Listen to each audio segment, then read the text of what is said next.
My name is Virginia Johnson, and I'm Artistic Director of Dance Theatre of Harlem. And my name is Tania León, first music director of Dance Theatre of Harlem. In 1968, I was a young dancer who had been told she could not be a ballet dancer, and I came up to Harlem to take class with Arthur Mitchell, and Tania León was here already. Yes. Arthur Mitchell was a really important figure in ballet in the 1950s. He was actually the first African American to be a permanent member of an American ballet company, the New York City Ballet. He had a big career, but he also was a person who felt very keenly that this art form, classical ballet, belonged to everyone, and he wanted to create a place where people like me, who had been told we couldn't be in ballet, could come and become the artists that we dreamed of being.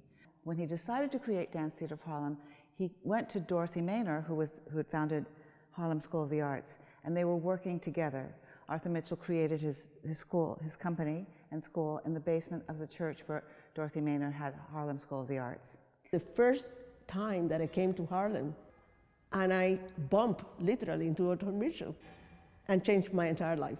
We met at the Harlem School of the Arts. You know, I went there to replace a friend of mine, and that's the same day that he walked in looking for a studio to begin his project. And so it was actually a chance encounter. He gave me a ticket to go to Lincoln Center, and then when I was there at New York City Ballet, I opened the program, I saw his picture, and then he was on stage, and I was blown out of my mind. And then I started hearing that the ballets that he was dancing was written by Stravinsky, and that was it. You know, I said, of course. When I came to audition for Dance Theatre of Harlem, you know, I took class, and he said to me, "Oh, well, the feet are okay, but I don't know, I'm going to have to start all over again with you." And I felt like I was ready to start dancing, and he was like, "No, we have to take everything apart and do it again." But you know what? That was throwing down the gauntlet. Do you want this enough, or do you not? I think the thing that I take away from those early days of Dance Theatre of Harlem was how passionate he was about making sure that we were the best dancers on any stage, regardless. Working for Arthur Mitchell gave me the life that I dreamed of. He was an incredible figure, and his energy, that is something that I will never forget. It's something that he exuded. I mean, his laughter, his eyes, but that driving energy, forward energy, is something that captivated me. When we met, I was just a pianist. I mean, trying to validate my degree from Cuba. And then I got involved with a project, and the more involvement, and one day we went to the Spoleto Festival in Italy, and that is where I was literally thrown into the pit to conduct the ballets. And it was actually a conversation between him and Giancarlo Manotti, and they said, "You can conduct, and because you know all of the ballets." And the next day, the press had my picture saying, "Woman conducts orchestra." And that's why I said, I better study conducting. Arthur Mitchell was such a visionary. He was a person who really believed that it was possible to do things that were impossible, and then he made you do them. It was absolutely the truth.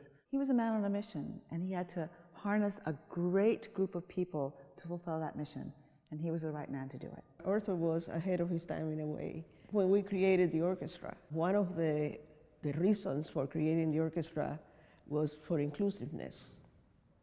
And the orchestras that are being discussed nowadays, you know, is the orchestra that we created in 1975.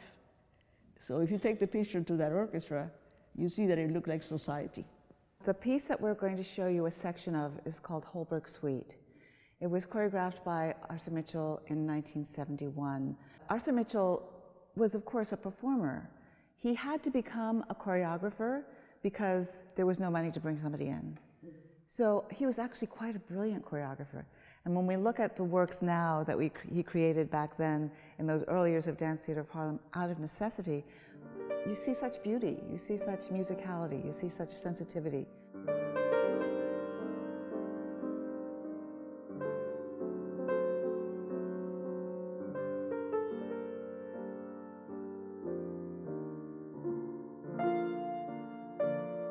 Harlem is very different from the way it was in the 1970s. Harlem is becoming a much more diverse community, but organizations like Harlem School of the Arts and Dance Theatre of Harlem are really still very much about making sure that people understand that Black people in Harlem have voices and we're doing things and we're making changes happen. So there's a tremendous through line from the founding of these organizations to what's happening in the changing Harlem of today.